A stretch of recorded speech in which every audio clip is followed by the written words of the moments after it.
Frequently basis पे अगर खेत में घूमने आते हैं तो इससे हमारे फसल के उपज पर क्या प्रभाव पड़ता है। सबसे पहला बात करते हैं कि खरपतवार।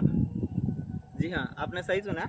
अगर हम फसल की बुआई के जस्ट लगभग 15 से 45 दिन के बीच में अगर खरपतवार का निपटारा अगर हम सही से नहीं करते हैं खेतों में, तो इसमें बहुत ज़्यादा उपज की जो है नुकसान हो सकता है। जैसे हम मेज़ के ऊपर मतलब मक्का के ऊपर अगर बात करें तो लगभग 30 से 40% आपको उपज जो है वो घट सकता है अगर आप सही समय पर वीड का निपटारा नहीं करते हैं। और दूसरा बात करते हैं कि अगर हम इसमें पानी जो होता है, अगर पानी अगर सही समय पर हम खेतों में नहीं देते हैं तो इससे भी हमें लगभग 40 से 50% तक का नुकसान का सामना करना पड़ सकता है। जैसे ये धान है, इसमें क्रिटिकल स्टेज आता है।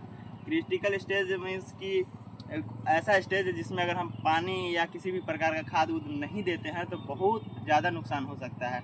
और धान के केस में बात करें तो जो क्रिटिकल स्टेज होता है, जैसे हमने पौधे को रोपा और जब उससे एक पौधे से अनेक पौधे बनने लगती है वो होता है, और दूसरा जब बाली जो होता है वो निकलता है उस समय का, और तीसरा जो होता है जब बाली में दूध भरता है। अगर उस समय पे हम इरिगेशन नहीं देते हैं तो लगभग 40 से 60% तक का नुकसान जो होता है उपज में होता है।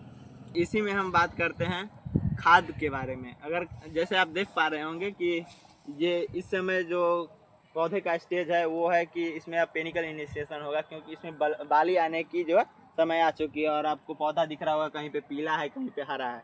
अगर इस तरीके का अगर खेत रहता है तो हमें उपज में भारी नुकसान देखना पड़ सकता है। इसलिए अगर हम फ्रिक्वेंटली बेसिस पे घूमते रहें तो हमें पता चल जाएगा कि खेत में किस चीज़ की कमी है और उसको हम दे देंगे। अब हम बात करेंगे कीट पतंग और बीमारियों के बारे में।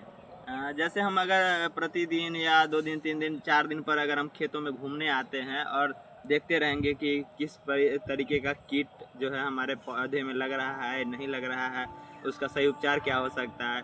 और एक बात हमेशा ध्यान में रखिएगा कि आप 1-2 कीट को देख के आप किसी भी केमिकल का स्प्रे मत कीजिएगा।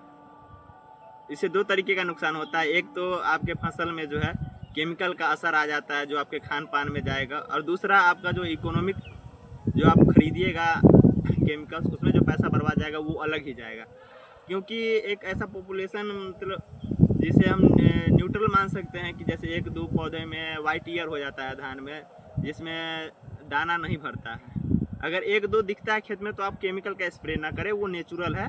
उससे आपको धान के इकोनॉमिक लेवल को कोई ठेस नहीं पहुंचेगी।